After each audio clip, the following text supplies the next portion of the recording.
Welcome. Okay, you start. Welcome. You said welcome, so I figure I should do the same thing. I'm David No. Pinsof, and I'm here with Dave Pietraszewski. Mm. And what is this? What are we even doing here? This is a podcast. Okay. What is it called? Let me look it up. Well, actually, I don't know. Okay, it's evolutionary psychology. Oh, it's evolutionary psychology, the podcast. Okay. Ah, that's what it is. Okay. Yeah. And the tagline is actual evolutionary psychology by actual evolutionary psychologists. They must be around here somewhere. Yep. I think one of them might be in this episode. Okay, well, enjoy.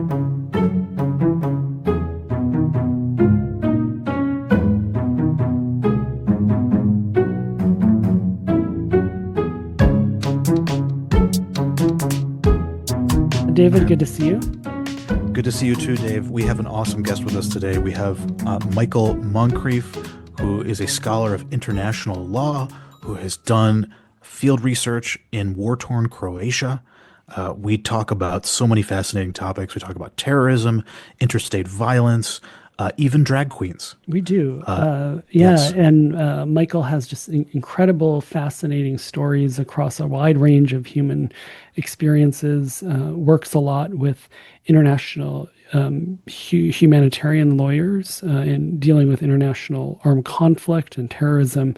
This is a really wide-ranging, interesting, and important person, and we just loved having him on. It was a lot of fun. I think you'll have a great time listening to it. Enjoy. So I found the record button, so we are now recording. Michael and David, good to see you. Good to see you. Michael, today we have Michael Moncrieff. Wait, did I say it right? Michael Moncrieff. Yeah, you got it. Okay, great. I'm done. David, take over. Okay. uh, Michael, you have been working in the same vicinity as the UN. Is that correct? Yeah. In conjunction with the UN and with international diplomacy? So I've been working on a project in Geneva. Mhm. And when you're working on a project in Geneva, it's very hard not to constantly run into the international community when it comes to issues like human rights and international law. Okay. So formalistically, no, but we've been doing a lot of discussions, a lot of roundtables, a lot of back and forth with folks from the UN and also the Red Cross. So it's kind of one big incestual community out there with with international law, international policy. Mm. So it's been a great opportunity out there. I had a Would chance to. Oh, sorry. Go ahead, David. I just wanted to ask the question, are you the only evolutionary psychologist in the international law, international relations space? As far as I know, I'm sure there's some of us lurking out there, but no, that as far as I know, yeah, and you can definitely feel that when you're in meetings with folks from Mhm. the UN and that there's very little EP voice coming through in those meetings. So, but it's a really exciting opportunity because then something kind of simplistic ideas from EP can be really useful because you can say, Mhm. hey, what about this? And it's like, wow, we never thought about that before. I can give you one quick example. I was on a call that was discussing why militant groups refuse to comply sometimes with international law, with international humanitarian law, which is the law of war. Mhm. And so the speaker was talking about religion and how religion might play a role, and just a simple question like, well, what do you think is the fundamental motivational differences between these collectives?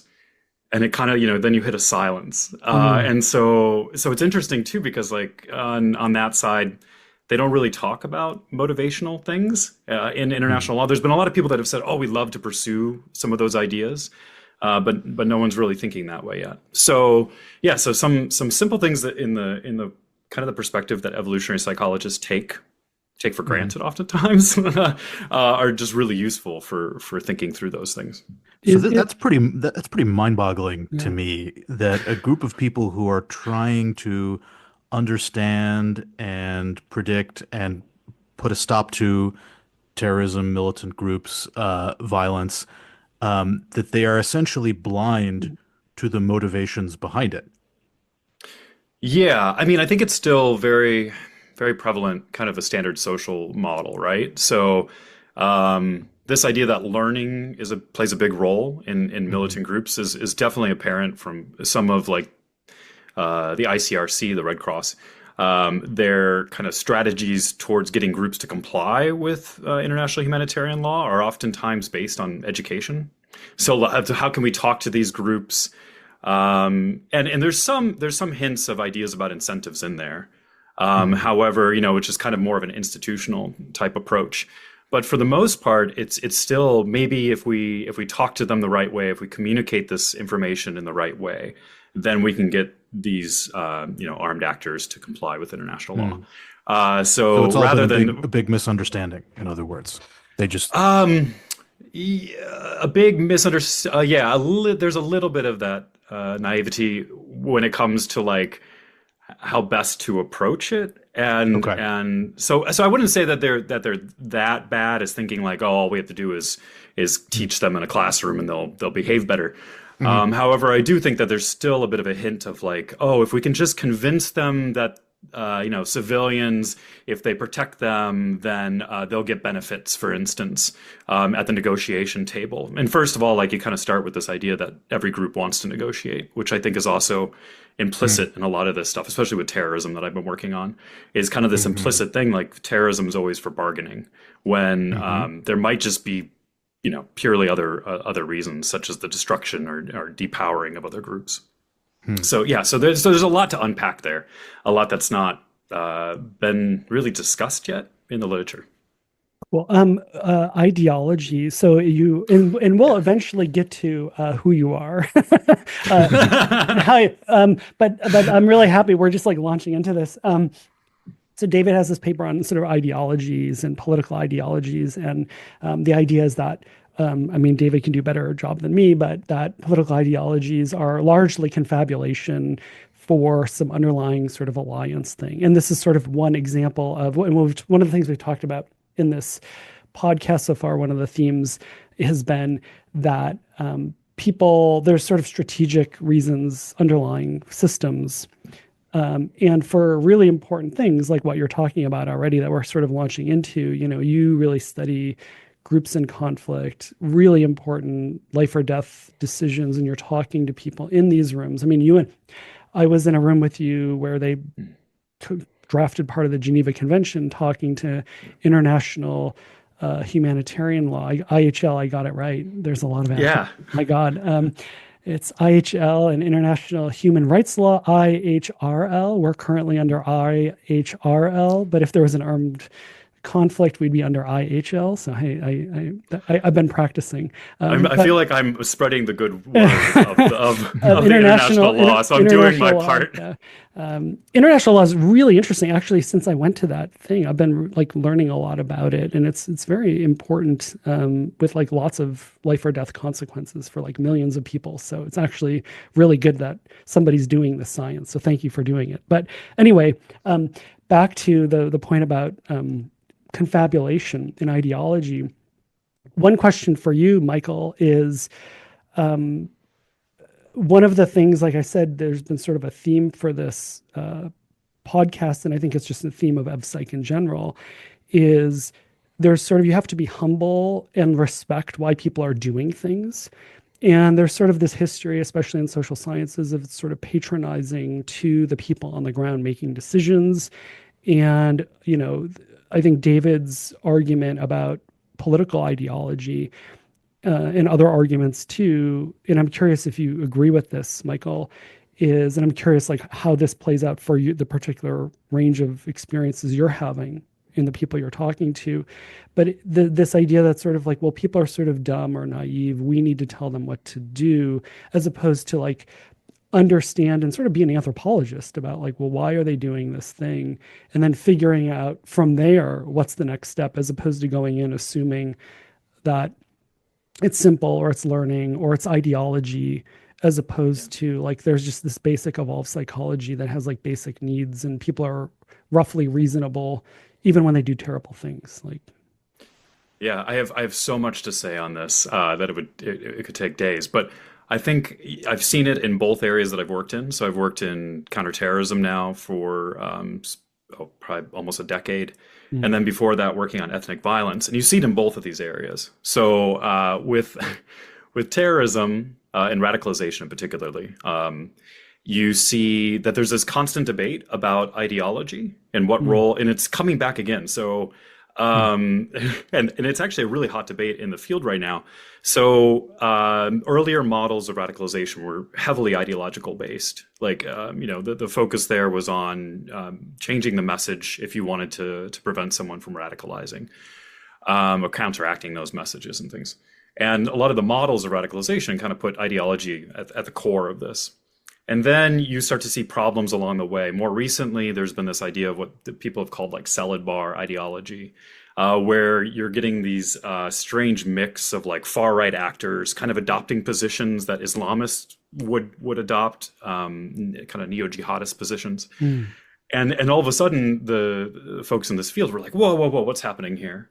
This doesn't make sense. And so then you have kind of this drifting away from ideology and people saying, well, maybe ideology doesn't matter at all. And there's also kind of a problem there because then it diminishes it so much to a point where it's like, okay, then why is it always there? Why is it always coming back? Hmm. So you have to account for it somehow. And then that's where the coalition building really, I think, and I align with you, David, a lot on this. So now there's another pushback. Just last week, there was an article out by terrorism radicalization scholar in the UK, writing on behalf of the UK government, saying, "No, we really have to take ideology seriously. Look, it's a core driver of these behaviors." And so my take on this, from what I've done in radicalization, is that indeed it's more fundamental motivations that are kickstarting this process. And you can even tell this from like basic things in literature, like people that radicalize oftentimes are really ignorant of the things that they're talking about until they get to a later stage when they actually start to adopt, the ideology of the group. So the question is, what are those things doing? And I think So just they to have clarify, these, yeah. sorry. So just to interject a bit. So what you're saying is that commitment to the group precedes ideology. That people are often committed to the group before they fully understand the doctrine or the beliefs justifying the group's existence. Yeah, it seems like this is kind of generally how it goes. The person Hmm. is in some type of usually depressed state, right? So there's Okay. something that their life's not quite going the way that they wanted to. And this is what like early descriptive models of radicalization always showed. Hmm. And then they start looking for what explains that state that they're in. And Hmm. oftentimes then they're in kind of our modern day ecology, social ecologies, you have all this information about ideologies and that. And I like to think of them as like explanation packages. So it's like the person hits upon these things and says, "Oh, that's a good explanation for what I'm experiencing, and that aligns with me." And it helps them identify. So it has a coordinational element, I think, helps them, and this is much of your work, helps them identify those actors that are on their side and that see the world the same way. It helps Hmm. them justify and explain to others. And I think that that's a really important role that's like still under researched, is like I have a very Hmm. strong feeling that hitting upon the right justifications green lights a lot of those harmful behaviors. Hmm. So I think, but the fact is, yeah, these lower the cost of action and increase the benefits of action, but I don't think that they're the core kind of organizational, functional thing that's happening during radicalization. What So they're is not the prime. They play a role certainly They're not the in the prime causal mover. system, but they're not the prime mover. Yeah, Okay. exactly. Mhm. what is radicalization? So that's a really good question. So I start my talk by usually recently by saying no one really knows. And there's in fact a whole literature on what is radicalization, and it's really messy. Essentially, it's radicalization has been defined as, and it has ideology kind of in the common definition, is the adoption of an ideology that prepares individuals for collective action towards violence. So it's this changing of ideas, of ideologies and beliefs in favor of a group toward collective action is kind of the first kind of idea. But the fact is that there's more written on. No one knows what this is. So myself and a colleague, we looked at it from a slightly different perspective, and we tried to see like what's actually happening, because what is really clear is that there is like a functional change. So there's a systematic change in perception, in memory, in planning, all these different things that are kind of systematic throughout those individuals you look at.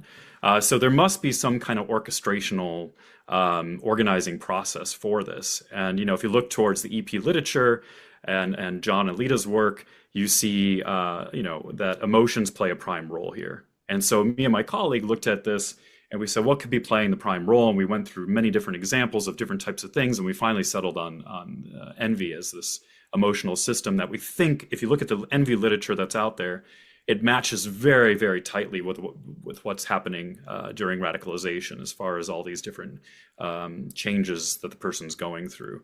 And it matches the very essence of kind of radicalization, which is this depressed state. You have a depressed status individual looking at the world around them and saying, okay, how can I eliminate my competition? What can I do to bring them down to my level?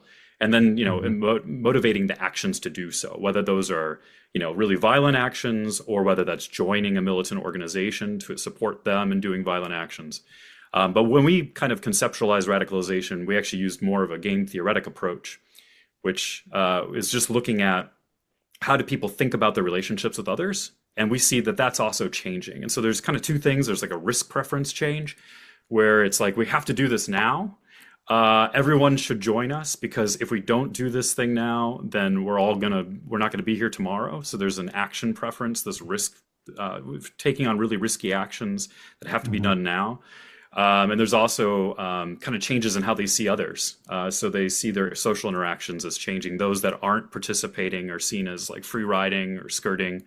Whereas those that are signing up with them, there's a lot of gratitude flowing towards those individuals. And so what's really interesting here is we think that kind of game theoretically, what they're trying to advertise is that they're playing this really weird game theoretic game that's so weird that actually it's not studied very much, because the only optimal outcome is cooperation, which is the harmony game. And so what you're seeing here is like these agents are acting as if they're playing this ultra cooperative game that usually happens, like, let's say if your group's being attacked in a real warfare, the best coordinational thing is to come together and defend yourself.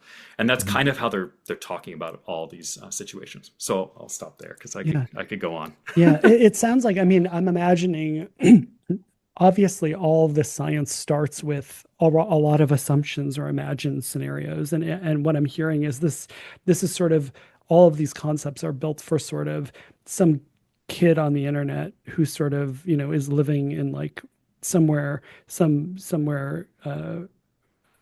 sort of relatively anonymous, goes online and gets radicalized and like does some violent event. That's a different scenario than state level violence or conflict. And I know you looked at that too in your really interesting like history of being a researcher of violence. And I know you looked at like ethnic conflict in Central Europe. I'm curious, maybe, and this is a segue sort of into you too, because I think, I love how we just like delved right into the content. But so you have experiences studying ethnic violence too. Can you talk a little bit about that, and maybe either go right into that, or like, how did you arrive there? I mean, you've told me crazy stories that maybe, if you feel comfortable repeating or not, but how did you get into like, how do you find yourself studying ethnic conflict in a way that, you're really kind of there? Yeah. So my early passions were really on religion, evolution of religion, evolution of morality that kind of comes along with that territory, and conflict. And so those are kind of all married together during periods of ethnic conflict. And so I was in grad school. I was gravitating towards these areas, and as I was moving towards that direction, I was particularly really interested in like what happens to people's moral reasoning during periods of rising ethnic conflict. And so the former Yugoslavia provided like a really beautiful kind of social, natural social experiment to go do interviews and to do cognitive experiments out there. When was this?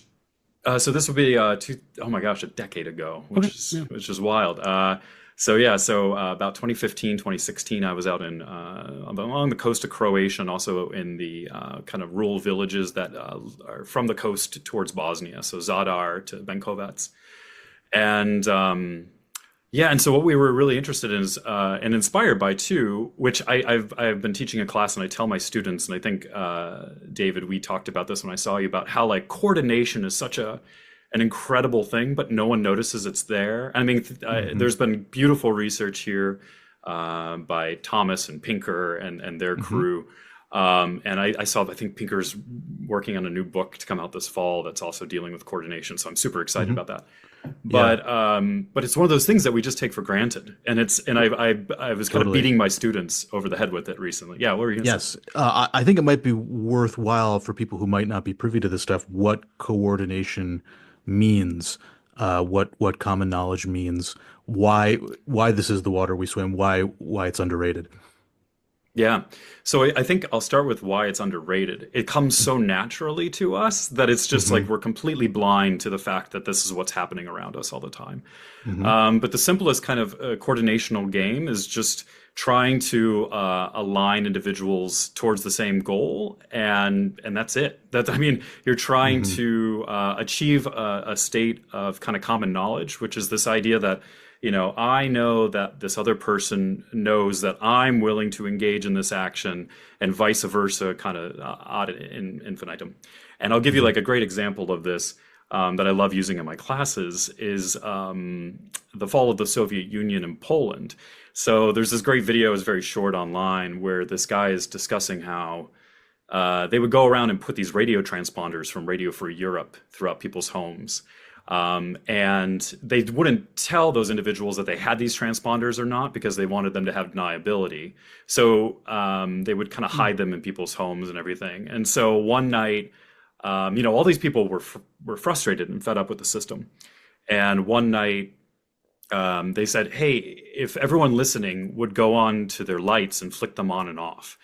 And so what happened is you saw all these lights flicking on and off throughout the city, and within a couple days after, you had these mass protests and everything. And what it did was everyone had their kind of private knowledge to themselves, but they didn't know that everyone else also had the same inclination to let's get rid of this government. Until you saw these kind of coordinational signals out there, which helps everyone kind of converge and provides that recursive knowledge state of, oh, I know that they know that I know, and vice versa. That's fascinating. So, Just yeah, this was turning on and off one's lights. yeah, This something very served as a basic. signal. This served as a Yeah, signal that I am unhappy with the regime.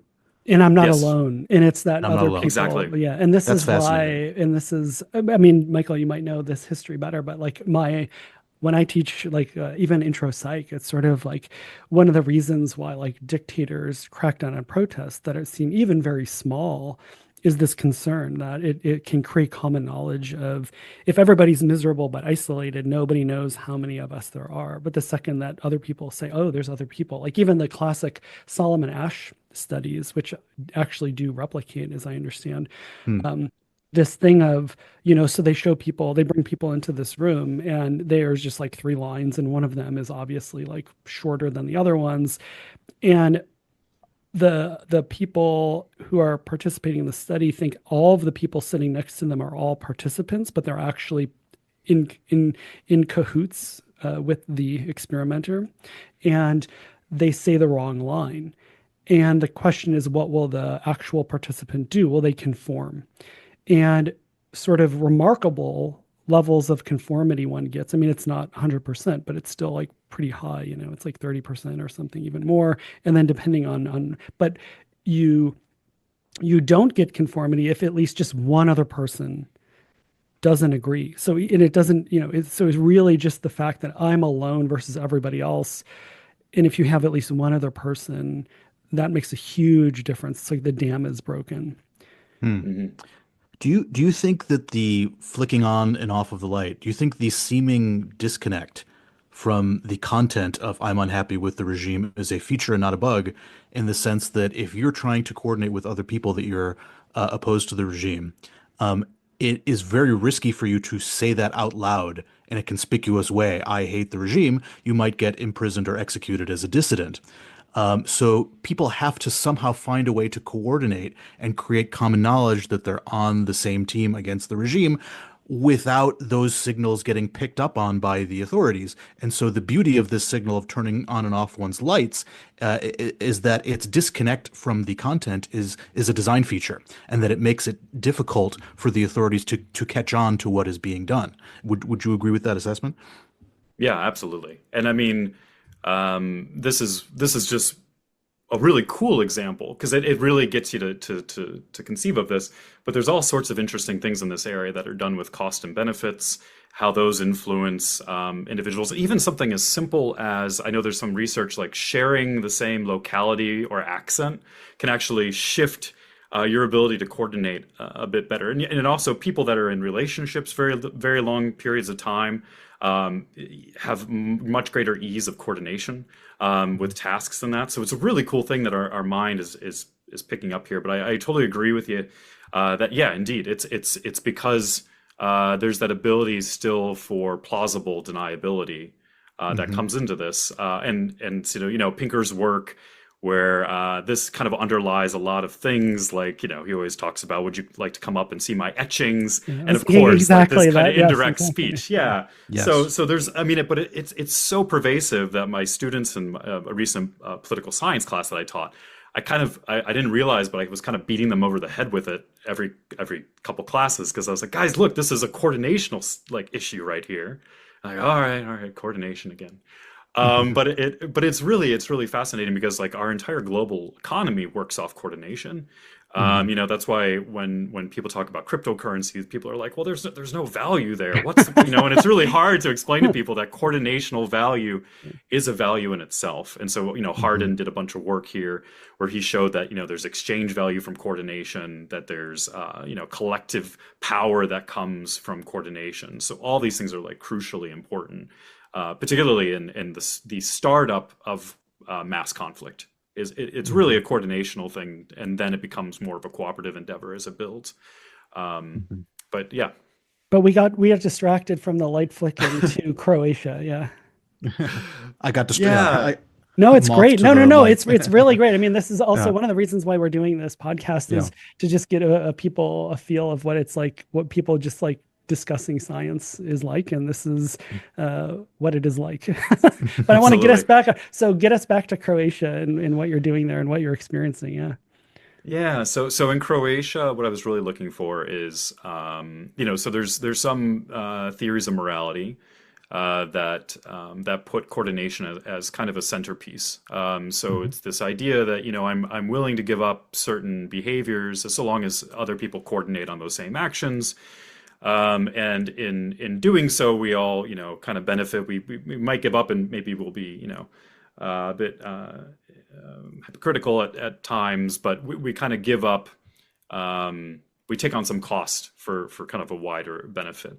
So there's, without getting too much into it, there's all these coordinational theories of morality. And so what we were looking at in the former Yugoslav is, could there be differences? What you oftentimes see with ethnic violence in particular is that it tends to start in rural communities and move to more urban environments. And I'm not talking about like massively urban environments, but urban environments of a couple 100,000 people a lot of times. But it really starts in oftentimes the initial kind of sparks start in rural communities.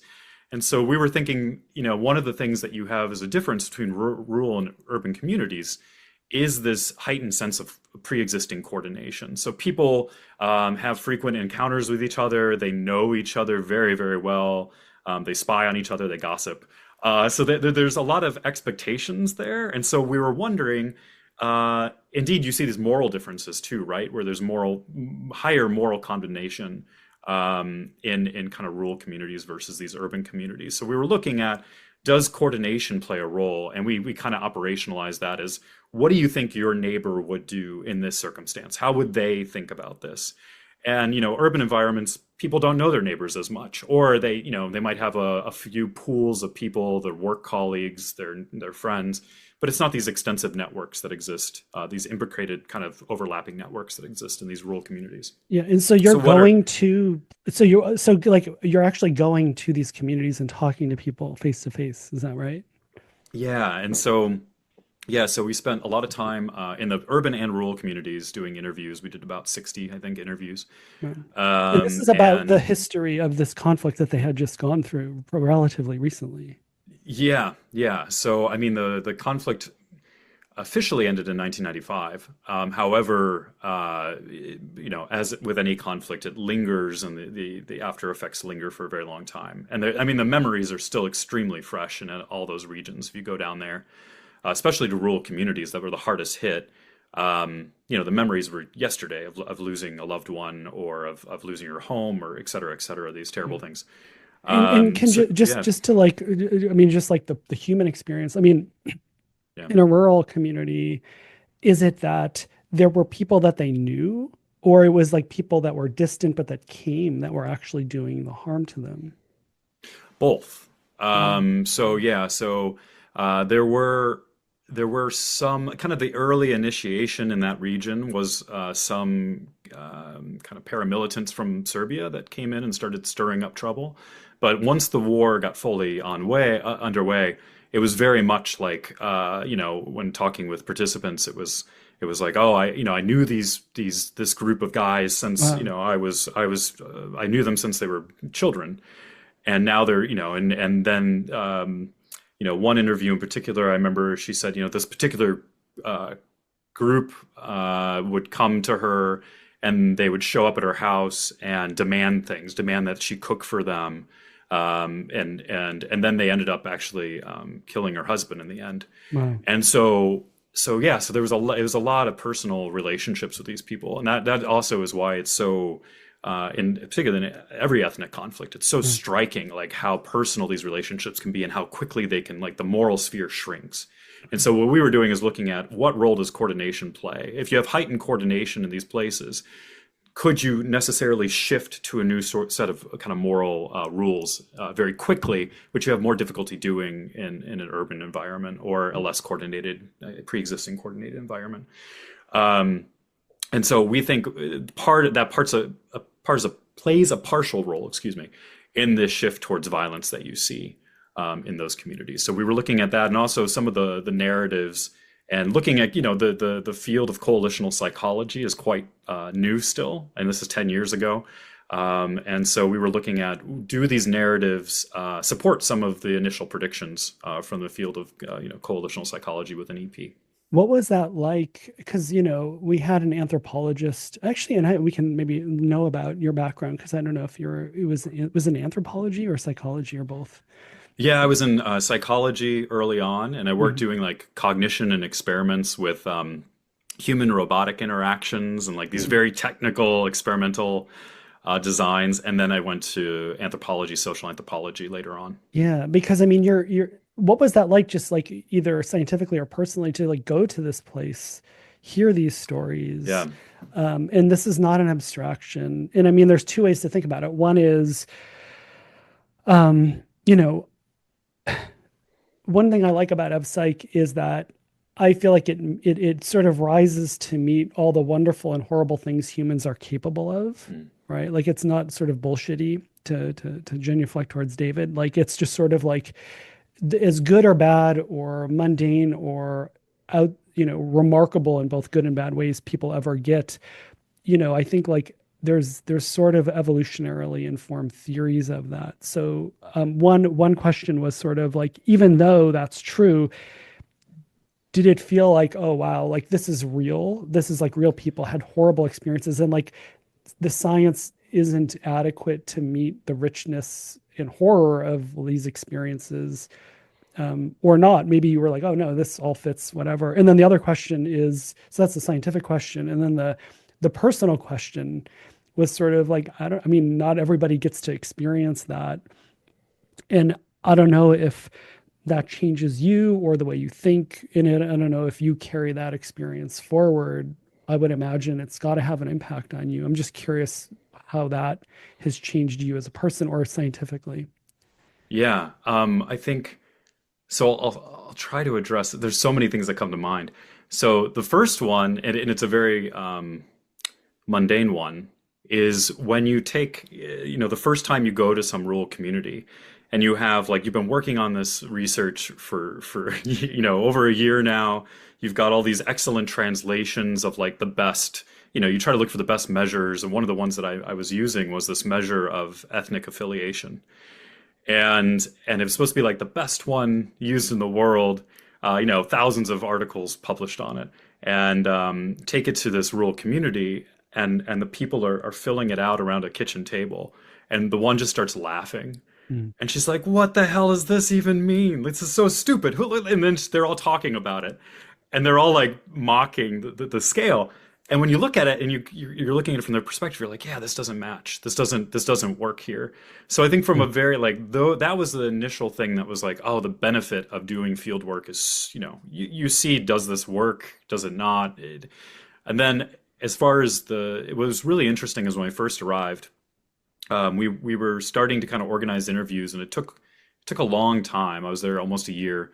It took a long time to get from our early kind of gatekeepers in these communities to actually speaking with people that had been really, really affected by the war.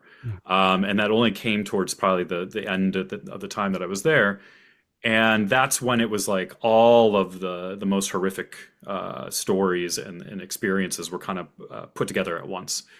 And I remember in one particular interview, it was very, very difficult. It was a lady that had just experienced every hardship of the war. Lost her husband, lost her brother and her nephew in front of her. Had watched that happen. Went to testify for war crimes, and just listening to her experience, and also having a colleague of mine just break down crying. There's no way to prepare for that kind of situation. And that obviously like will always last with me, and it shows you you don't always see the importance of social science research because it's so disconnected. And you really hope to make some type of impact, even if it's really, really tiny. So those experiences were definitely, and it was during that time too, where what was really kind of bizarre to me is toward the end of the time I was out there was when here in Orlando, where I'm at right now, was the Pulse nightclub kind of massacre that killed almost 50 individuals. And a lot of my friends worked there as bartenders and other. Wow. And so I came back to Orlando after for a short visit, and I was meeting people that had been there that night and listening to their stories. And I was like, oh my God, this sounds just like what I've been listening to in Croatia. Yeah. And so there's also a lot of similarities in that regard, and that really hit home, because I was like, wow, it really even gave me even a different perspective on the people I was talking to out there, and really living through in a much fresher way, what they had been through. So yeah, I mean, that kind of work is really, and it also just teaches you so much. Being in a place, you get this, you understand why the great ethnographers were so interesting for the data that they produce, because it's like you get such an experience of being in a place. You get to understand the quirks and the nuances and how people socially organize, and that you just can't get through reading or trying to hypothesize your way through that. So one of the themes of this has been also like listening to people who haven't been heard. And I feel like that's sort of a common thing through through some of your work. I remember you also told me there's like, you've done research on like Stonewall, or have you done research on Stonewall, or was this just things you looked into? Yeah. No. So I did a bunch. I did one article that has done really well, and it was on the kind of the natural emergence of the drag queen phenomenon, and what led to that. And it was just like the right type of social constraints in the gay community that we think kind of led to the opening up of this pathway towards status building. And that was one way of adopting this really aggressive outward persona that was like walking through the streets. We're talking like 1930s, 1940s, 1950s, in women's clothing, and standing up and being so formidable as to take on that challenge. And a lot of these individuals in its early history were really kind of down and out characters in the gay community. They either were living on the streets, had very little money, they were kicked out of their families' homes, etc., detached from their social connections, had very little money, little kind of attractiveness. So that was one way of adopting this persona and becoming this fighter for these communities, was one way to build status if you were good enough. And that's, we think, is kind of what the initiation, which again ties back into Stonewall and everything there. So it's a really fascinating history in that regard. So the idea is that, and I think this is, I'm just parroting what you've told me in the past, but the idea is that it was such a high cost thing to do, but it was sort of you were willing to these people who were down and out did this thing. It was sort of a they sort of basically proverbial put a target on their back for the group in some sense. Is that correct? Yeah, and it's funny actually how it came about. I was my colleague, a good friend of mine, Matthew Martinez. He was working on his dissertation work, and he was looking at these self-harm practices around the world. Particularly, he was looking in Mauritius at the time, but really kind of globally. You see in particular social environments that there's these practices like taipusam, which is in Mauritius, where people will put hooks in their backs and like be pulled down the street. In fact, so bad it kind of ratcheted up over time that the government had to put kibosh on some of the more extreme practices. But he was working on a model of that, which is a costly signaling model, which suggests that, hey, these are low status individuals. By doing these really kind of grotesque but formidable enhancing displays to others, that they can gain some type of status and credit in the community. And as we were in a meeting about it, and I was like, wow, this really reminds me of drag queens. And it was like from that moment where we were like, oh, wait a second, let's see what we can go and do with this. And indeed, when you start to map out, it was right when the pressure on the gay community was building, is when you see the emergence of these individuals. And they always are kind of coming from this lower status position. And then only a few really make it. Even today, within that community, it's hyper competitive. Which I'll say one side note, I wouldn't say that the dynamics of today are the same thing that our paper describes. I think now it's become much more of a theatrics and much more of a competitive element that's taken on, which is kind of cool because it's cultural evolution at work right there. But when it really started to emerge, 1950s, 1960s, one of the earliest ethnographic accounts was from a University of Michigan grad student, I think she was at the time, where she went around with a drag queen through the streets of Detroit. And she said in one part of the book that she didn't want to walk near her because she thought she was going to get, the crap beat out of her. So you can see like the intense pressure and violence that was put towards these individuals. And by doing so, and also it's still part of the persona today, which is to be fierce, to be aggressive in that. But it's really interesting how that pathway kind of emerged from these just exact social constraints. And also note that these individuals just couldn't leave. Like, the community, once you join it during those periods, like you had no other social status opportunities outside that, because if you're gay, you can't, obviously, unless you're going to go back in the closet, succeed in other places. So it's just the right kind of constraints that can emerge and make these pathways towards status emerge. It's a really lovely example of looking at phenomena in the world from this perspective. And like, to your credit, Michael, figuring out sort of how can I deduce sort of what's going on in a way that is explanatory, and just lovely in the sense of, I see the deep elements of adaptations, cognitive mechanisms, human nature, however we want to talk about it, in this phenomenon, to like as a one way to understand it. Yeah. And I think the one thing that, is interesting is you see the proximate psychology working. Like, there's no fitness payoff here. Right. And so that's also really interesting, because a lot of the other things that we tend to think of as status enhancing, we tend to think of, you can measure the reproductive payoff at the end. But here, it's the system is the proximate psychology is working. And so that's detached from that ultimate outcome. Yeah. Super cool. So I want to ask you a question that we've asked I think all of our guests. So uh, you're in this field of coalitional psychology, ethnic conflict, terrorism, whatever you want to call it. So we got a bit of your origin story there, but we didn't get your origin story for why you think that evolutionary reasoning is useful here as a lens.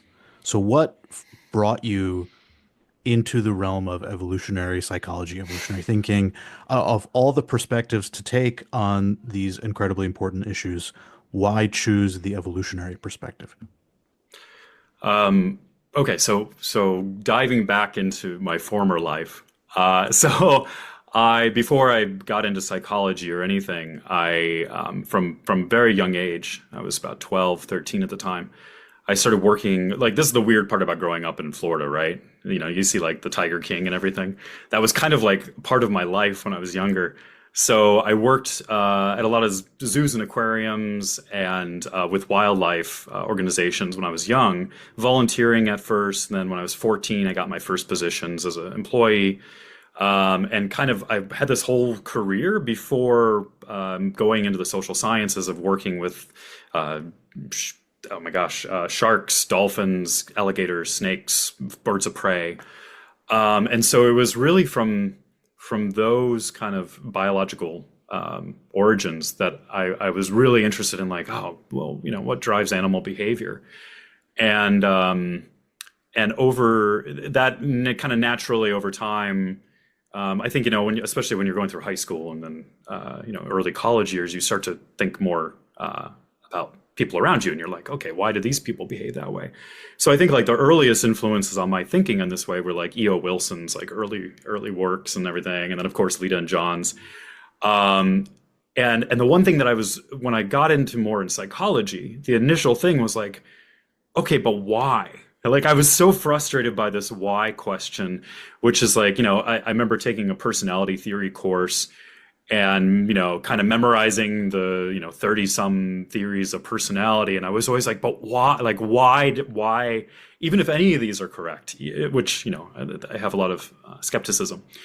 Why? Like, there was always that why, that nagging why question. And I think that's when, like, yeah, I mean, all the greats, Buss, Tooby, Cosmides, Kenrick, you know, started like voraciously reading all of that, and it finally provided really satisfying answers to that why question. And now I'm like, now that I've been working in this framework for so many years, I can't imagine not having that foundational piece, because it's always like where I start any question is even something that's very like, I'll give you a quick example. I've been working on this issue of that they're worried about in human rights law, which is this shifting towards more responsive policing activities and counterterrorism, towards more preemptive, what they call like the pre-crime space, and they have these administrative measures that are very common now and throughout Europe,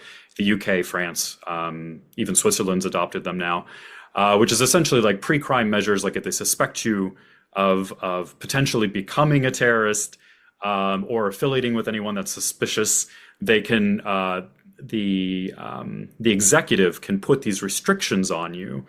And because oftentimes the human rights issue comes up here is because they're executive orders and not judicial ones, there's no recourse for getting these taken away. That's very satisfying in most circumstances. Anyways, so you know, I was given this kind of topic. We want to see, why is this shifting this way? Why is there more?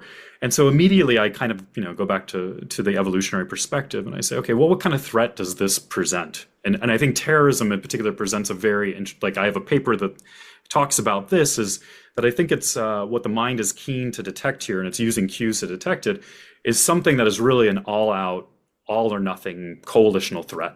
And that's the kind of thing that these actors hit upon, those cues, even though they're sometimes single or just a small group of actors.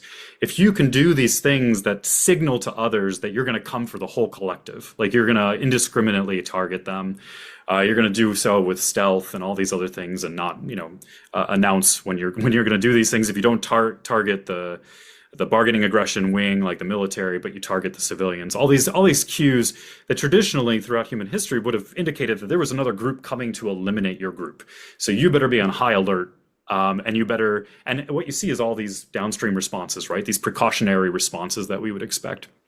And so that was kind of the perspective I started taking there. And I have some experimental data that I haven't published yet. I'm a bit backlogged, but essentially what I was able to show is, indeed, when you present these cues to people that show that this is you kind of manipulate little features of these cues, you can get people much more willing to take precautionary responses and approve of administrative actions, rather than wanting to, wait and investigate and do these things, which has ultimately, if you want to tie it back to policy, has these really important ramifications for human rights and things like that. So sometimes, highlighting those things can help people think through the problem easier and how to combat it. And also just knowing the foundational psychology there, what's causing that to be the case. So without evolutionary psychology, I definitely couldn't think in that regard. And I think that's what I think John Tooby said it, something about having superpowers with EP. And I really think that. I think, you can be in a room with a bunch of people, but if they don't have at least a flavor of that perspective, there's easy low-hanging fruit to go after, to say, hey, look, guys, there's a bigger picture here. I want to chime in on that bit about terrorism, because that really piques my interest. I'm sure it piques a lot of people's interests. Terrorism is extremely evocative to the human mind. We can't stop paying attention to it as a society, despite the fact that objectively terrorism does not pose a very significant threat to us as individuals. The number of people who die from car accidents or heart attacks or any other cause of death you go through, terrorism is going to be at the bottom of the list. And yet the outsized emotional response it has on us is enormously influential. It was the main cause, arguably, of the Iraq War. This was, extremely expensive, both in time and resources. One of the biggest foreign policy blunders in a long time, arguably. All caused by a terrorist attack, which claimed the lives of far fewer people than most other causes of death. So, is your argument that our outsized response to terrorism is a kind of evolutionary mismatch? That in ancestral environments, seeing these kinds of attacks, this kind of damage, would have been a reliable cue of a coalitional threat that we needed to take action against as soon as possible and as swiftly and aggressively as possible. But in the modern environment, when we live in these mass societies, these cues are no longer accurate. That we're responding to these attacks with our Stone Age minds. When we should be responding with our modern minds. Is that the argument, or is it something else? No, I think very much so. I think that there's. I'm always a bit hesitant to I don't know why. There's something that I think it's because it's used so often, that mismatch idea, that I tend to be a little precautious when I go as far as that. But yeah, in a sense. But I think there's a lot more to be said here. So it's funny that paper of mine is the least read. And I think I think I told you both at some point that I was joking that I think I wrote it for myself, because the folks in the terrorism field, they see the evolutionary psych side, and I think they get a little turned off by it. And the folks in evolutionary psych don't know the full range of the argument that's happening in the field of terrorism to really know the nuance of what I'm trying to talk to. So just a couple things with that. I think that what's really interesting is you see that, and this has been a debate now pre 9/11, where there's never a satisfying definition of terrorism. And so this is a big debate in the legal field, in the policy field. And essentially everyone's somebody will say, well, this is the definitive definition. And someone will say, no, it's not, because it doesn't include this. And, and it goes back and forth.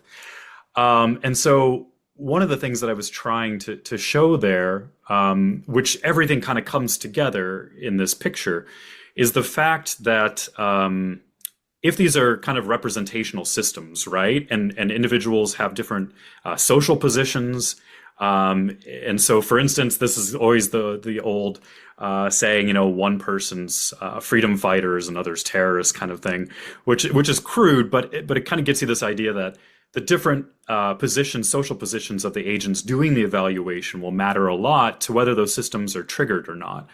And so if one of the things I think is that there's a lot of representational mismatch. There's not a very high degree of coordination amongst minds when it comes to what is terrorism, because some acts hit on certain cues. Also, you have the social position of the person doing the evaluation, and another number of other things that I kind of talk about in the article.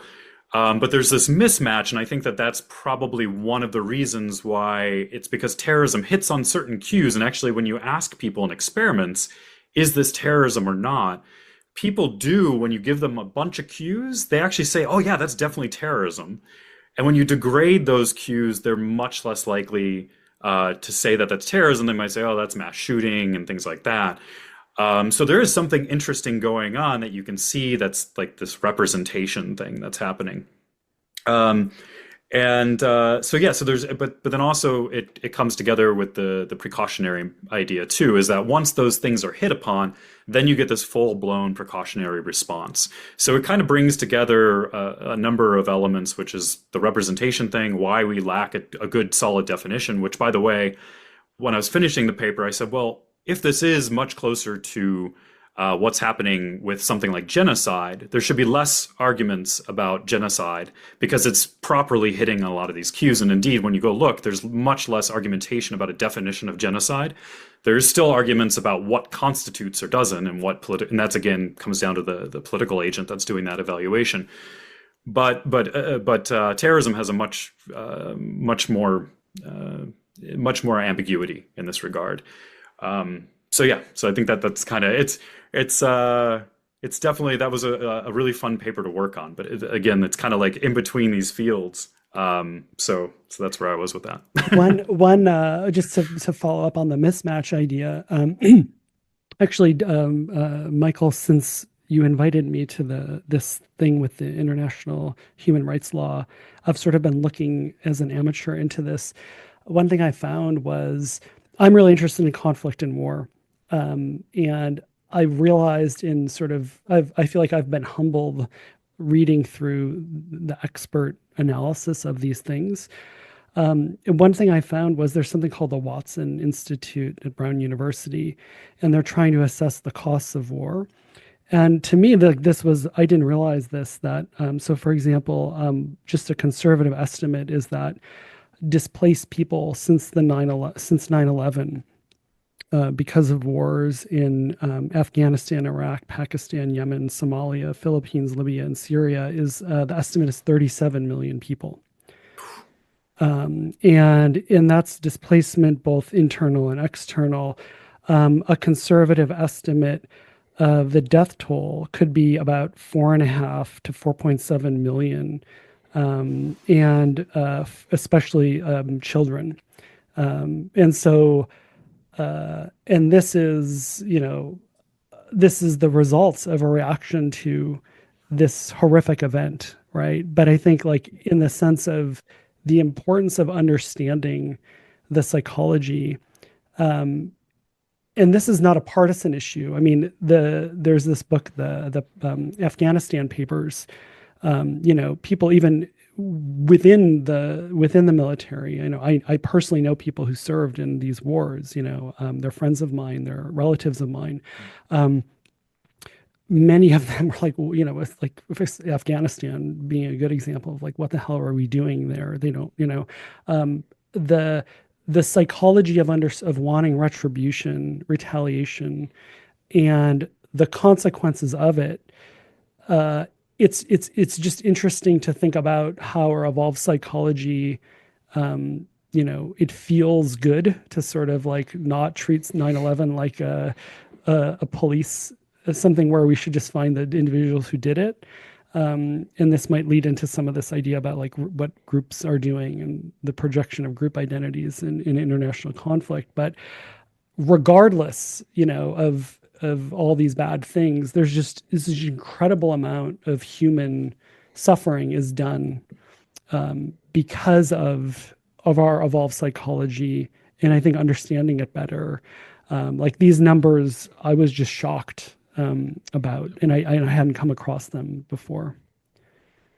Yeah, and it's, I mean, to kind of add to what you're saying there, those like, and what David was saying, um, when you look at actual warfare numbers that are astronomical compared to terrorism, Yeah. and I say this being currently on the job market, so I'm trying not to downplay my hopeful next job, but really, I mean, there was a great book by Mueller and Stewart that runs the numbers and does a really good job of showing like in this regard how terrorism is really really minuscule compared to other even risks that we take for granted every day. It's a very very low number, but it overwhelmingly disproportionately evokes these really strong emotions and so as you were saying, David, I think understanding that retaliatory mindset and what is triggering that and also having safeguards in place. This is really comes down to a policy thing, which is really really difficult to do. But the problem after 9/11 was that there was that hair trigger response to do something and a strong political response, which was totally reasonable from kind of an evolved perspective. Like, of course, however, in that regard, all these sweeping legislative pieces have gone into, especially in the Western world, that were never really thought that heavily about. So you get a lot of laws overlapping with other laws. You have all these in international humanitarian law dealing with the law of warfare. You see this huge issue when the Bush administration decided to declare terrorist groups as organized armed groups under international law. So thus kind of triggering this whole new legal framework where instead of using a police framework for going after these individuals, you could now use a targeted approach. And what's kind of happened in the legal field since then is that they've been trying to figure out what to do with that because it became a new legal reality for them. And it's really in the recent years really sent the field into and now we're even getting into murkier waters when we're dealing with more cyber terrorism. What they're preparing for now is war in space. So these are even going to be looking less and less like traditional wars used to look, like World War I, World War II, and preceding wars, where it's very clear on the battlefield who's who. And so this raises a whole like plethora of new problems for international law, which in my position, I think can really only be satisfactorily resolved if you start to understand the psychology behind these things. Why do people coordinate around certain laws when other ones just poof, you could put as many laws in place as you want, no one's going to follow it. And especially at the international legal state, at that arena, you're dealing with purely coordinational problems. Because there is no third party to police it.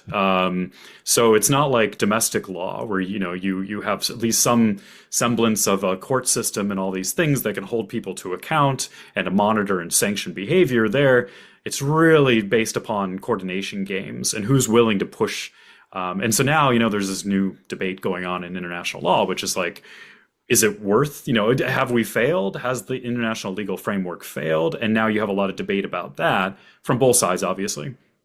But I think, yeah, it's getting us into a new area where we need to, I think, as far as my perspective, a lot of, I was talking to a friend of mine that's an international lawyer, and I said, actually, if you're interested, because he was talking to me about what areas should he study up on to have more of a social science background. And I said, a lot of this is game theory. A lot of this is actually, looking at how actors coordinate and when discoordination or miscoordination occurs. And so there's some really interesting things that need to be, there needs to be an emerging field now, which is the social sciences integrating with international law if it's going to survive, I think.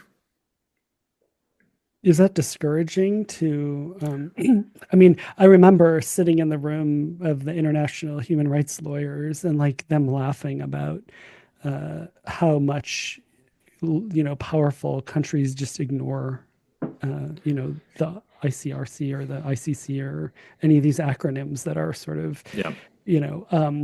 is that discouraging for you or? Hmm. I mean, me, huh, that's interesting. And not for me personally, and I'm trying to think why. I think it's because I see the broader game. And I Mm, think it's like it's just like any other social interaction. And this is another thing too that I think is oftentimes diminished when speaking in an IR, international relations type perspective, is that these individuals are decision makers, just like when we study human psychology. And I think that there's always this disconnect, especially amongst many political scientists, many international relations scholars. I just saw a piece, I haven't read it yet, but I saw the abstract. It looked really interesting. It just came out a week or two ago that is applying EP to international relations. So I'm looking forward to reading that. But I think there's this idea that because it's states interacting, that there's something that's what is the word I'm looking for? So divergent from an emergent phenomenon that mm, can't be reduced at all. When a lot of the same things you see with world leaders, I mean, just is coming down to human psychology. I guess I stay positive when I think that maybe this coordinational configuration that we have now is not the most optimal given what we face coming up. However, does that mean that there can't be another solution? I don't think so. I think that there are ways of crafting it in such a way where there can be more optimal solutions along the way. So I don't think throwing out kind of the baby with the bathwater is correct. It just needs different perspective, needs fresh perspectives as well.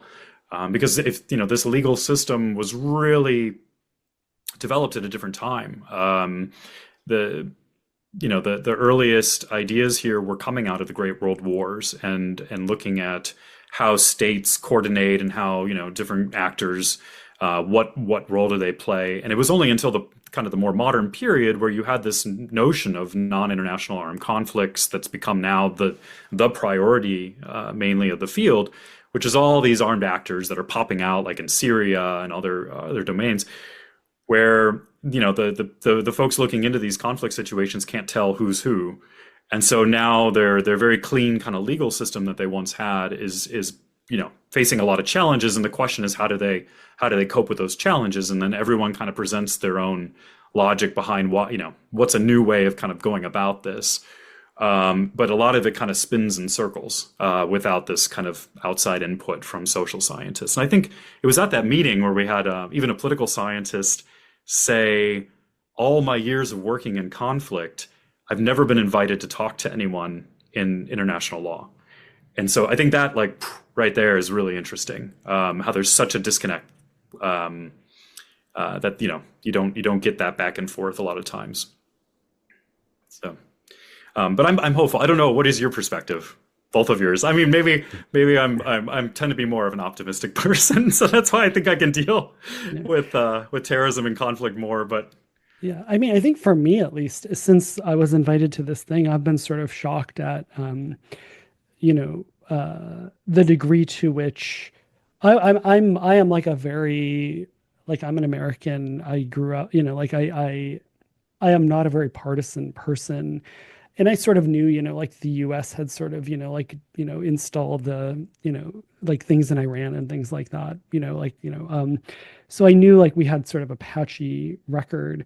But just sort of looking at the literature of when you have international humanitarian law, which is just reasonable things that like if you look at like Pew Research or other thing like, for example, the US population is overwhelmingly nonpartisanly supportive of like, not attacking civilians or not providing arms to groups that like attack civilians, and regardless of like the particulars of the situation.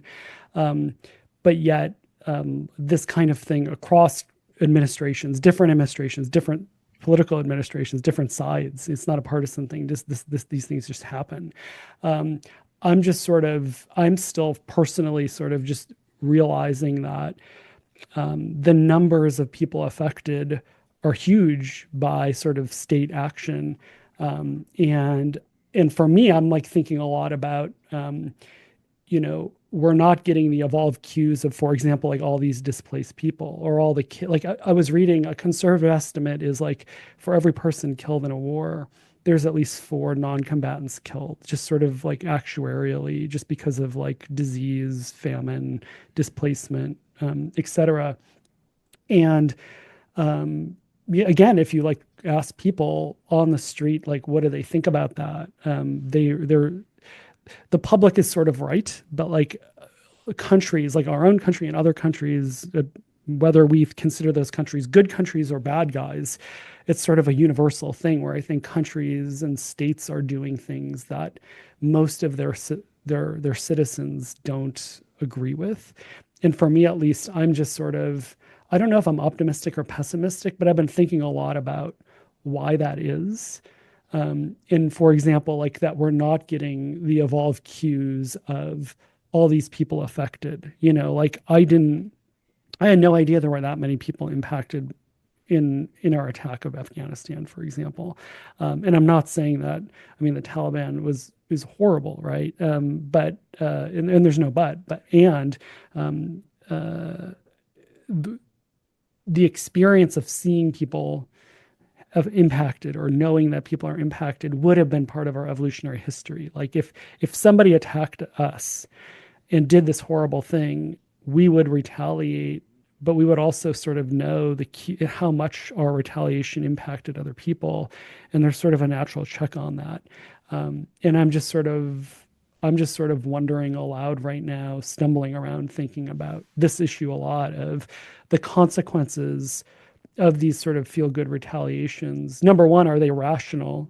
Do they actually make us safer? Are they effective? And that's an issue that's independent of even the science. And then the second issue is just sort of morally, is that the right thing to do? And how can the science inform sort of minimizing the moral horrors that are happening? I'll say one quick thing. I think it's always a debate that swirls in my head is, for instance, how do you deal with a threat that is truly a predatory actor in the modern world? Because in the modern world, what do you mean by predatory? Just yeah. So if this is going into Aaron Sell's work and Lopez's work and Landers and all these folks. So this idea of if it's kind of the function of hate is what they've been looking at, and really that's to the goal there is to eliminate the individual or the group if that kind of their existence is negative for your fitness. And so in that sense, and that there's some really I have a book chapter coming out which is looking at radicalization as predatory aggression, and envy and hatred is kind of organizing emotional systems there. On the other hand, you have more bargaining aggression, which is more limited aggression, and this is as far as militaries go in Western societies, this is generally what most people think about our aggression, is that it's limited. We're going to use these as tactical things, strategic things to get something, to concede resources or land or political, concessions. And then there's a very different kind of state of mind that comes with those two different systems. And so the question is, when you're a modern state being aggressed by a predatory actor, how do you respond? Because on the one side, if you respond too weakly, then that encourages further aggression. But of course, we tie our hands under international law, and for very good reasons. I'm not saying for ethical, wonderful reasons, we tie our hands to a lot of this. And then when actors do kind of predatorily re-engage, there's this backlash, and then obviously you have this massive cost of lives that occurs oftentimes with that aggression. And so it's very interesting to me to think through, like, how do you most effectively respond to an actor like a terrorist organization, but do so, I guess it's kind of the walk softly and carry a big stick kind of ideology, I guess. But yeah, how do you balance that? And it's easier said than done, I think, a lot of times. Yeah. And David, I know you want to say something. I just want to follow up really quick. One thing I've noticed in looking at this too is it seems like there's also, obviously, the people who are in charge are often politicians. And there's a common knowledge issue of, I don't want to look weak. So for example, even if objectively, I'm going to make more terrorists by doing this really strong reaction. I'm worried about people looking weak to constituents, and not only constituents, but there's another group of people who want my position as a politician, and they are incentivized to say, hey, look, he's being weak, Dave's being weak because he's not attacking these people who attacked us. And so I am registering this of like, I need to survive and I want my position. There are people who are coming for me who are saying I'm weak. And so you can even see how people, even if every agent is sort of well-intended, which is probably not the case, right? But even if they are, how that sort of just dynamic leads to a situation that favors erring on the side of satisfying the appetites, for example, of revenge, especially if we're not getting all the cues of the consequences of that revenge. And so I think it's a really important dynamic to understand for everyone if we're going to sort of address this, because there may be some real errors made because of the sort of institutional or structural monsters we've created. Yeah. Absolutely. So you made this really crucial and underappreciated distinction between predatory aggression and bargaining aggression. The way I see it is it's the difference between aggression as a means to an end, so as a means to get treated better, to get a better deal, to get some territory, to get some resource, whatever, versus aggression as the end in and of itself. The goal is to destroy. The benefit that the attacker receives from the aggression is the destruction or the disempowerment of the enemy itself. And unfortunately, I think it is very easy to confuse those two types of aggression, because it's really hard to tell the difference when you're on the receiving end of it. If people are dying and things are being destroyed, it's hard to know what the motive behind that destruction was.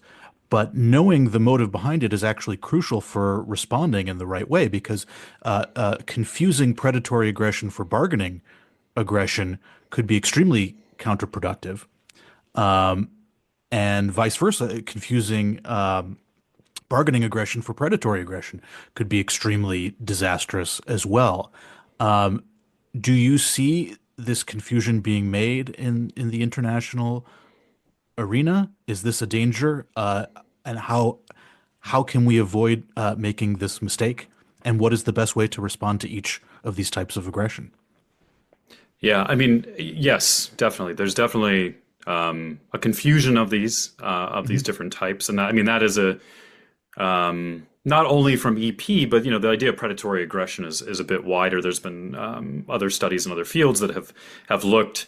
There's different neurosignatures of these different dissociated systems.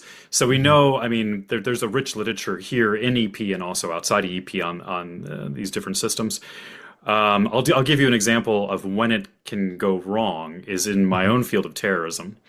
And so there's this tendency in the literature to look at radicalized actors as doing it in response for retaliatory reasons.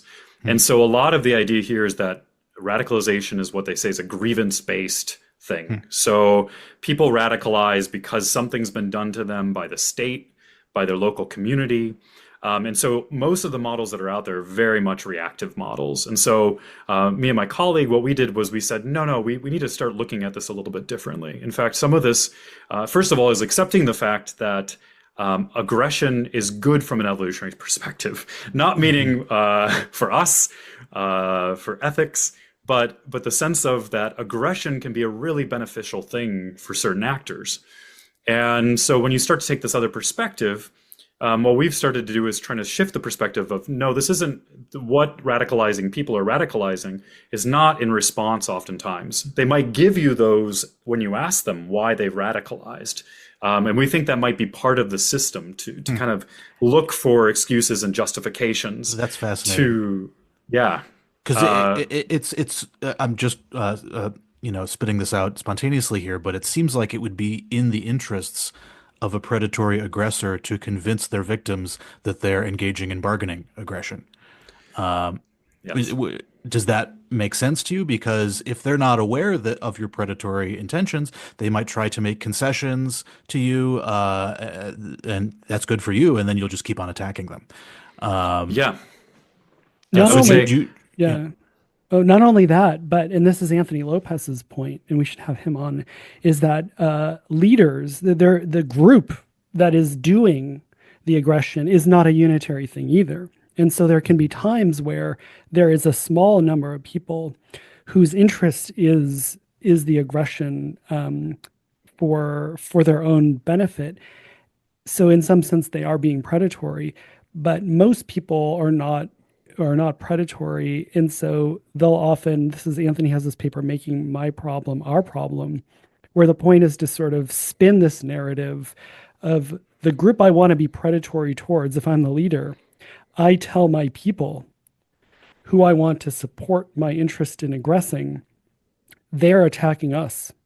So you're coalescing support for my aggressive endeavors to support me by framing it as this is a case of retaliatory aggression.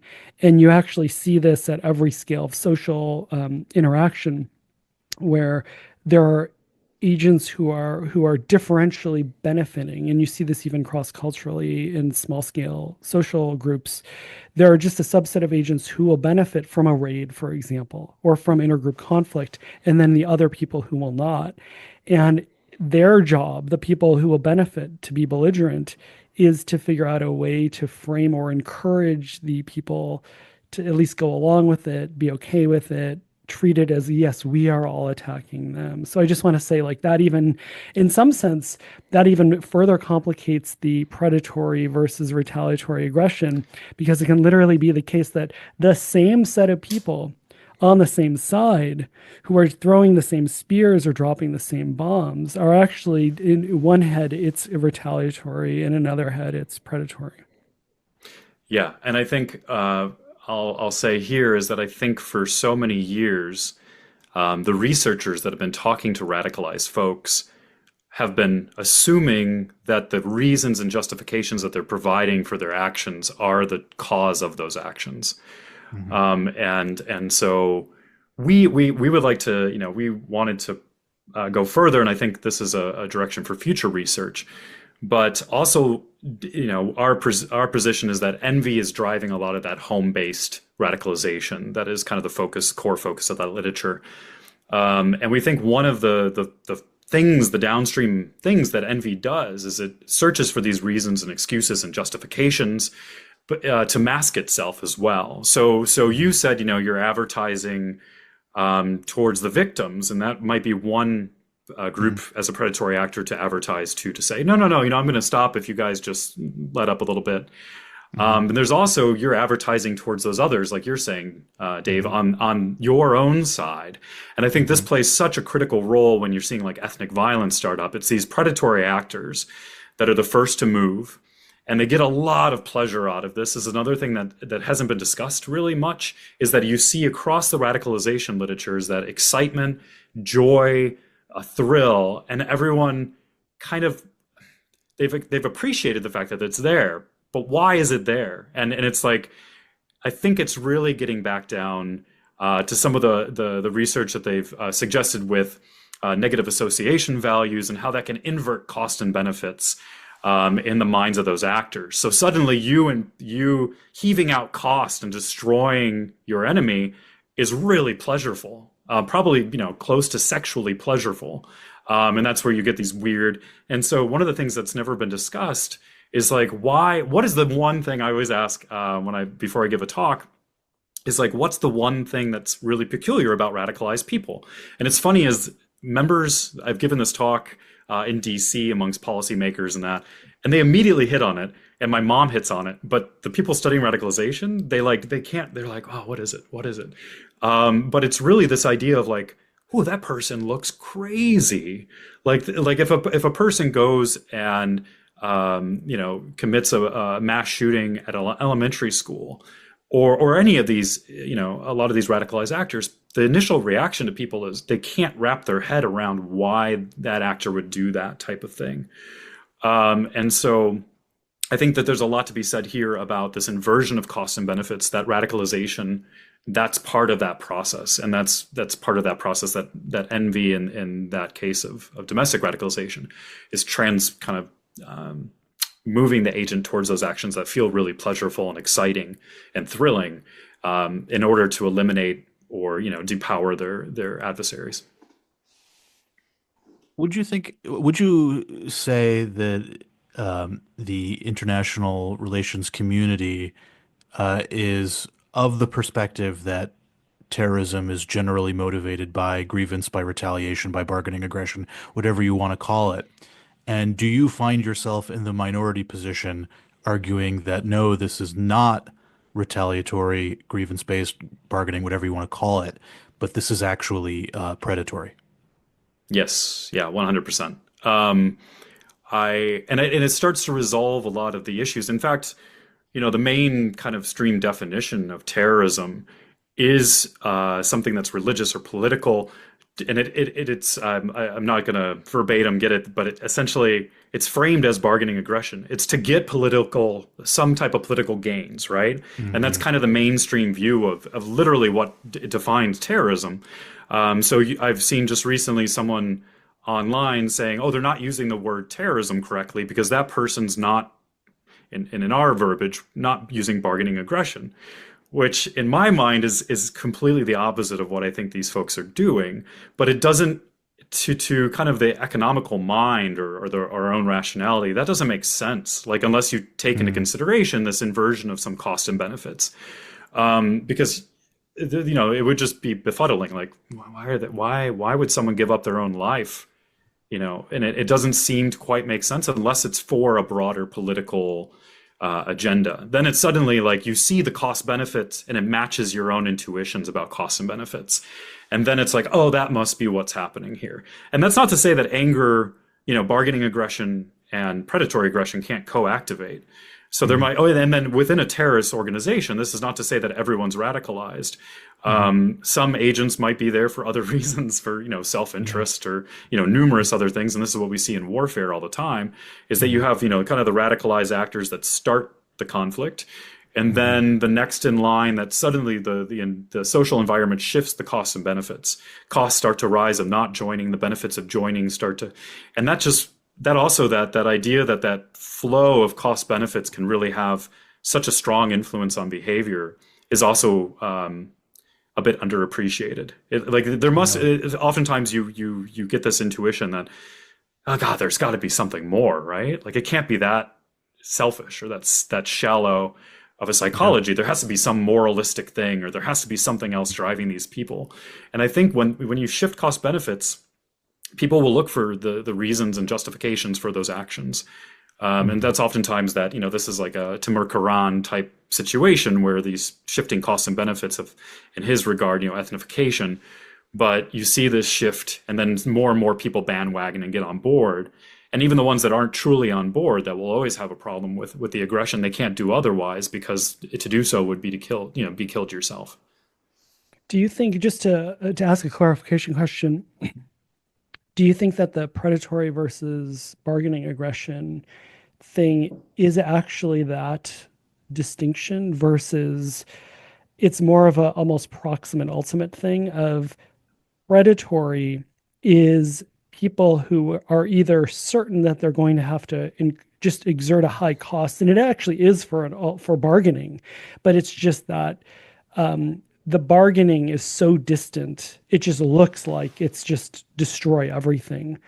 But in fact, it ultimately is. Is that, I mean, just to be like devil's advocate, is that, I'm sure you've thought of this, like what would you say to somebody, or that thought, that it is in fact, it is all bargaining aggression. It's just the severity of it makes the extreme version of bargaining aggression indistinguishable from just this berserk flip to destruction. I mean, I understand the point of just extermination, Like that is different than bargaining for better treatment. Like if it's an interest to just have this entity destroyed, and maybe that's Yeah. ultimately the difference.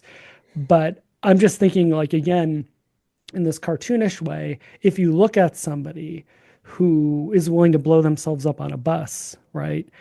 The question is, so clearly they're saying the benefit of destroying destruction is just intrinsic. But the question is that psychology? Because ultimately that destruction in that local case is a larger scale bargaining issue. Does that make sense? Yeah, I mean, I guess it depends on it depends on too, because this is the perspective that a lot of people have taken as the altruistic perspective. So this idea that, these individuals are doing these things on behalf of a greater good for their collective. Um, I don't, in that regard, I find some of it difficult. You also have the collective action problem that kind of pops up there, which if you take more of the predatory actor route, you can bypass that fundamental problem pretty easily. That's interesting. Yeah, so let's unpack Yeah. that a bit because that's a really interesting thought that hadn't occurred to me.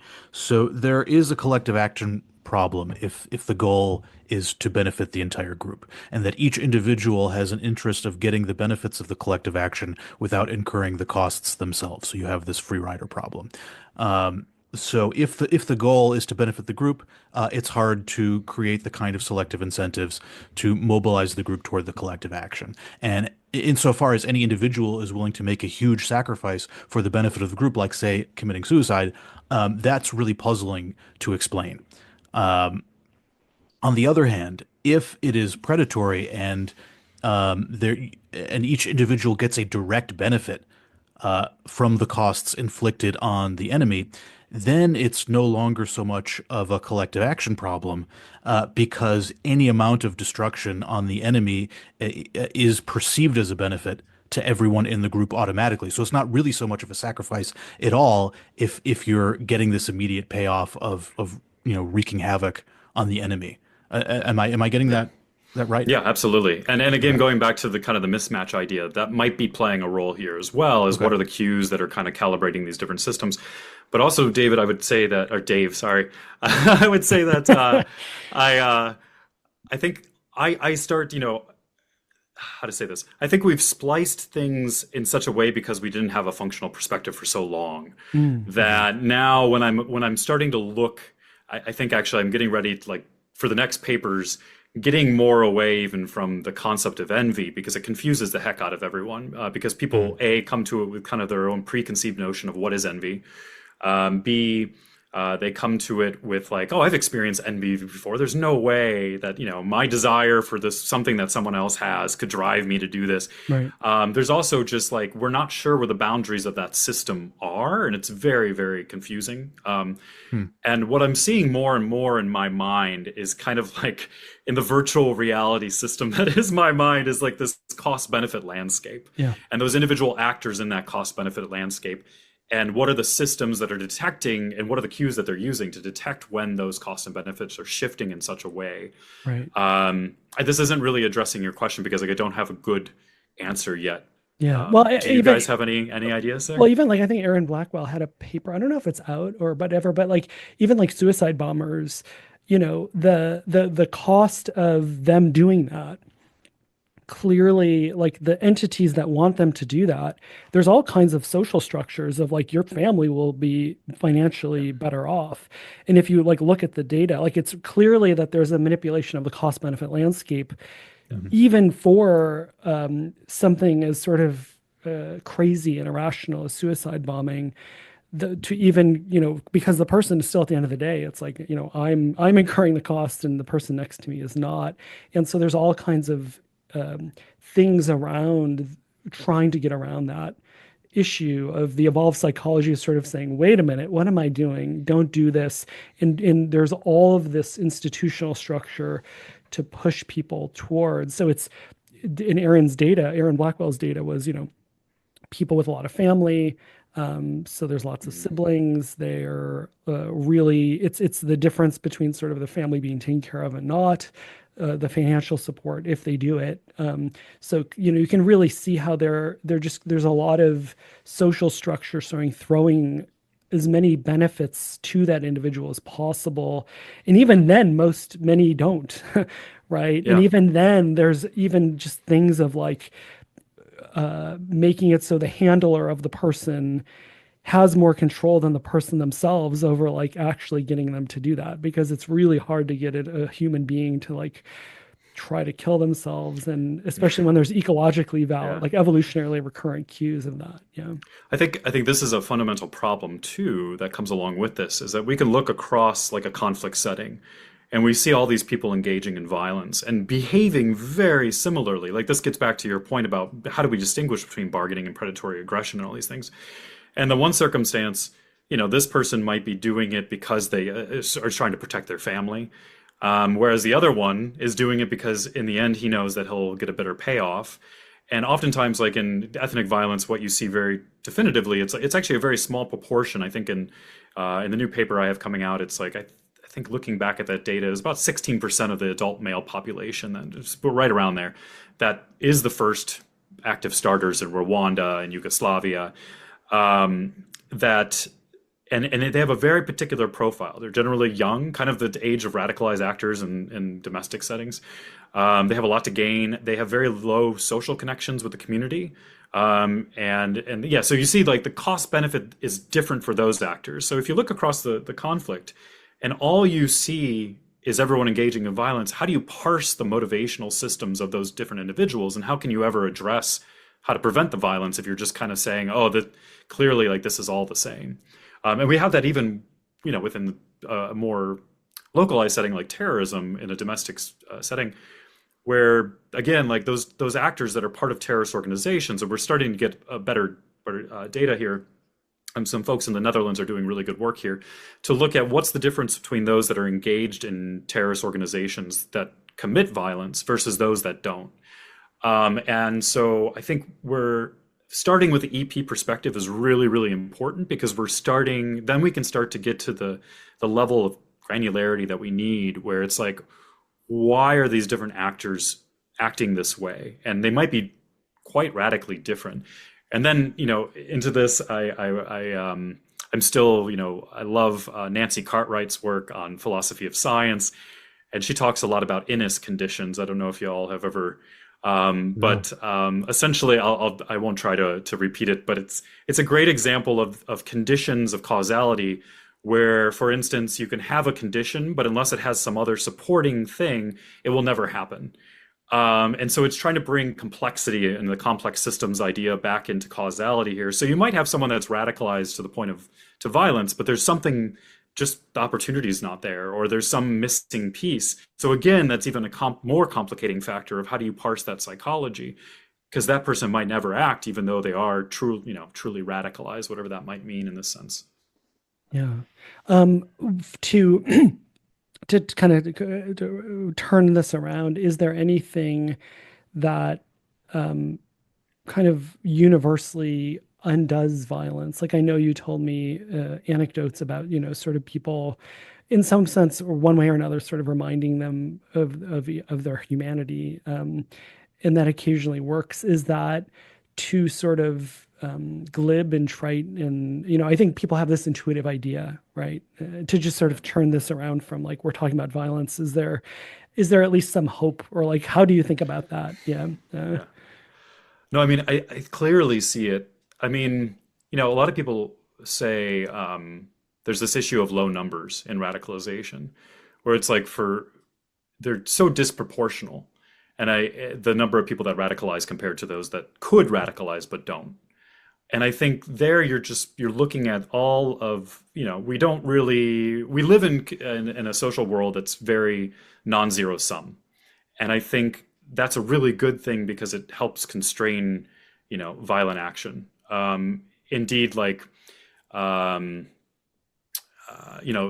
other work on institutionalism and how that can support peace is also another great piece of this that I think is really important to consider. But dang, there was something else that has Well, I slipped was my just mind. asking. I'm like, even I mean, the anecdote you told me about Croatia, like, Oh, I that's don't the know. one I was getting to. Yeah, Yes. yeah, yeah, So this is the one that still sticks with me, yeah. among so many of these things. But this one was a victim of violence, and um, she was she was with her family. Family was murdered in front of her. She was laying on the ground they were trying to flee a war zone area. They didn't quite make it. They were intercepted by military, and she was laying on the ground. And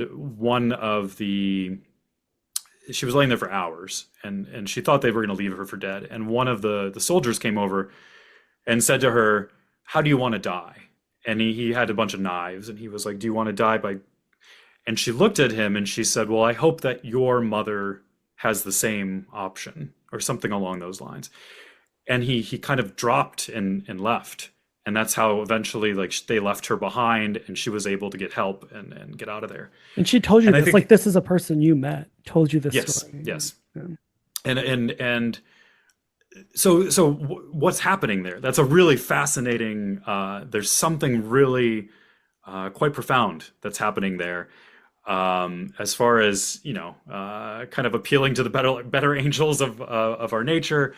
But I think there's so many things that we don't know yet, as far as how can we short circuit violent actors? Like, how can we think in more intuitive ways, better ways of doing so with the radicalization stuff, for instance, if it is envy. One of the things that the envy system likes to do is put its blame on other people. And what you see is in that literature, the folks that have been dealing with radicalized individuals, trying to get them to de-radicalize, is one of the core focuses is cognitive behavioral therapy, which is getting the person to take responsibility for their position in the social world and that. So it's like disrupting the natural tendency of those systems to operate.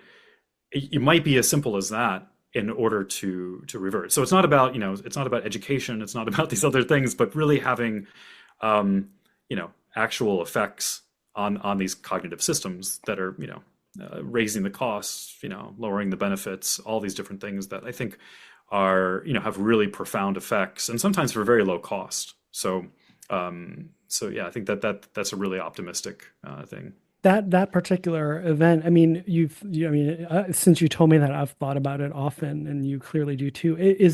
What is your take on what happened there? Is it that the person, it sort of shifted them out of group-based thinking, and I'm just like, it just made it, I'm an individual doing this thing to this person. Is that? Yeah, I mean, I've thought about it a lot, Yeah. and it's hard to say exactly, Sure. but it's something along those lines. It's something about reorienting, kind of disrupting the play for Yeah. for I for know it was a it's bad a word, but technical term. No, yeah, no, yeah, disrupting the narrative or the script that's being run. yeah. And a lot of these things, the one thing that a lot of the very rarely saw it spoken about in the text. Most of these people that are doing these things are drunk. Most of Oh, them wow. are. So it takes a lot for a lot of these people to do these really violent things. And so one of the things I kept hearing over and over is every time this group of guys came around, they would get drunk first, and then they would do these really horrible things.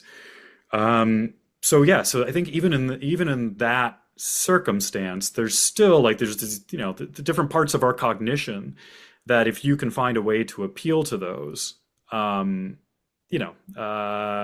thinking of other examples from areas, but they're all really in poor taste. But Yeah. I think if you're, it's the same idea. Like if you're having sex and your family walks in, suddenly that system is interrupted very quickly. Right. And so I mean, that's a very poor, Yeah, no, but crude it's a example, good but but it's very clear example, right? Of just, and David and I talked about this in a previous episode of there's sometimes an attempt to sort of essentialize the inevitability of any outcome. This is often, this is what came up in the context of sort of straw man arguments against an evolutionary approach, where it's sort of, it justifies, like, infidelity in men or something, right? And the idea, like we talked about, is, even if sexual variety is more about positively valued in a male phenotype, there's other adaptations at play too. And the thing that you just talked about is another example of that, right? That there are other adaptations guiding other kinds of motivations. And this anecdote with this, this extremely, I don't even know how to describe it. I think it's stupid to try. I mean, to provide an adjective to it. This anecdote, um, it shows the power of there are multiple adaptations in this soldier, and she engaged another one, and it changed Mhm. what he did. Yeah. Yeah, yeah, and we always think, yeah, we always think it takes so much, but maybe if we do, maybe if we can figure this out more, then we can find these lower cost solutions to these really grand problems that we face with violence and global conflict. Yeah. One question we often ask guests is I think we've done it for everyone, is there something we should have asked you? And then Oh my there's, and gosh. I really, and then it gets people, yeah, people don't know what to say. And so I usually fill the time for a moment with Well, David, and I need to work on our banter too. We haven't had, this is not a good well, episode. also too, when you're talking about violence and Exactly. conflict, it's hard to have like silly Exactly. banter on the side. Yeah, yeah, yeah. I face this a lot with presentations I give because Right. back It's in the pretty day heavy. when I was Yeah. working on morality and that, Yeah. you can put silly cartoons and you can put images and things, and now Right. it just feels, it feels so wrong and just Yeah. so, to make light of it that you try to Yeah. steer completely away from it. But then, Yeah. those meetings where you're only like a conflict research meeting can be very dark. Yeah. Yeah. But I think the only other thing that the other area of my research that I've been working on is really like the policy stuff, um, which we've had a lot of luck working with international lawyers. We've dabbled a bit on this with the ICRC and the UN, and but I think that there's some really interesting stuff there that social scientists are not really yet involved with. Like, so for instance, there's a lot of social scientists that are studying how courtroom biases appear and what those look like. So there's this whole literature, which is a legal empirical literature that's based out of Cornell.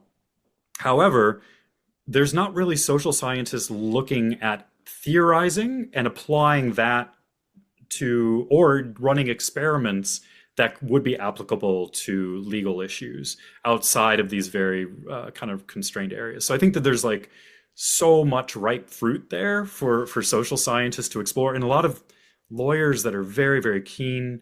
Particularly, a lot of them come from a background in philosophy or social science, or they many of the ones that I've met love learning and love talking about the social sciences. So I think for social scientists, and in policy as well, I was just talking with some colleagues up at in Liverpool about this disconnect also between what policymakers on that side, what they want, and what social scientists provide.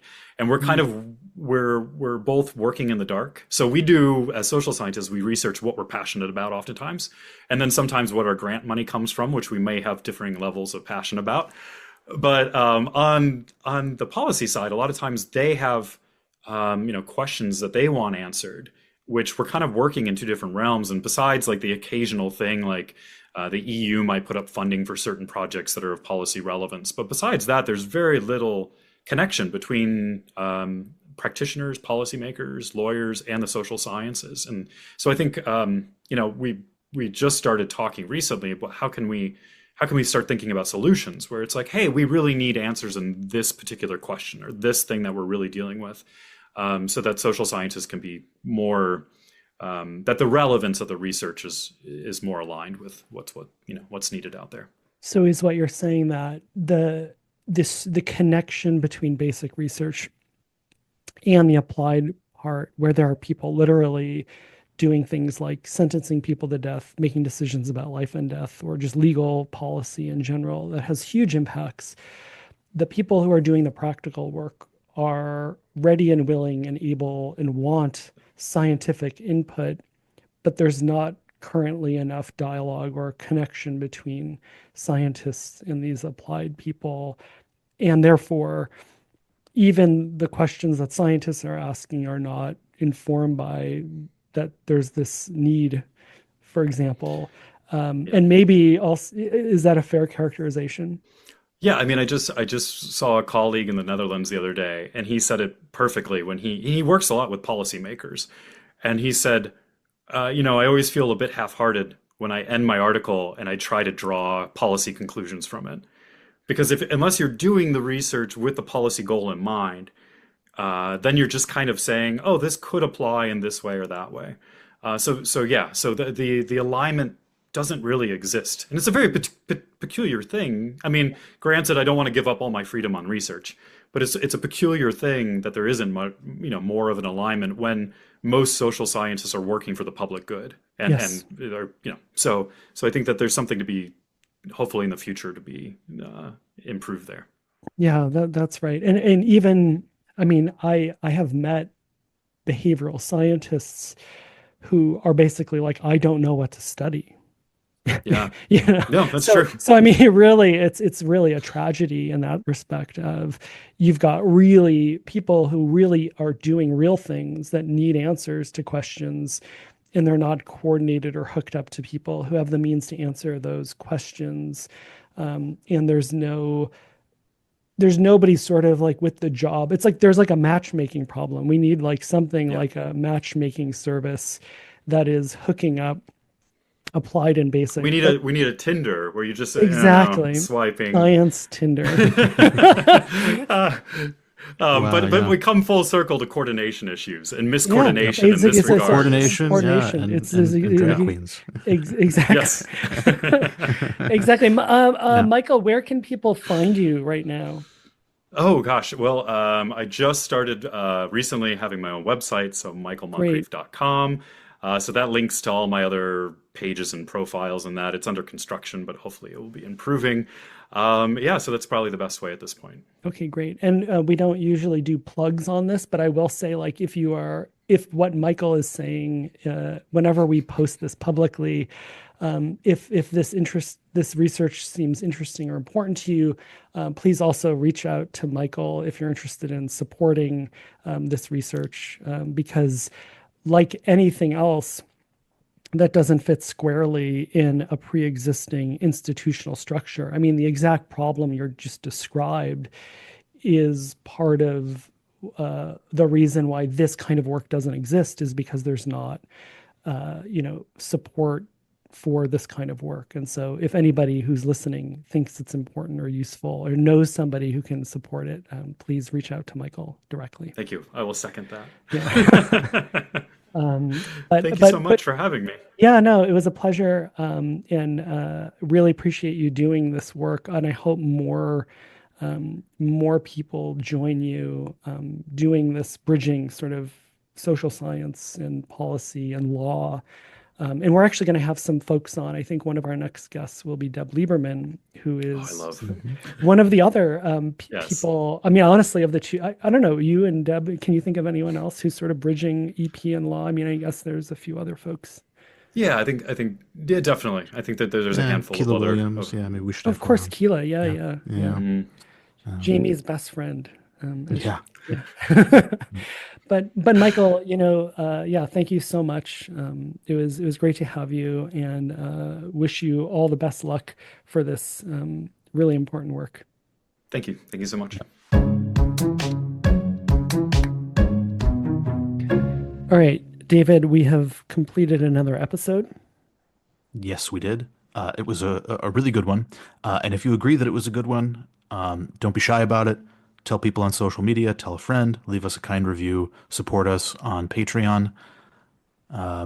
Yeah, Yeah, and we really appreciate people talking about us on social media. And please, if you like what we're doing, please tell a friend, somebody who might be interested or somebody who might hate evolutionary psychology. hmm We'd love to have people listening who might be critics, and we'd love to hear from people and what they think.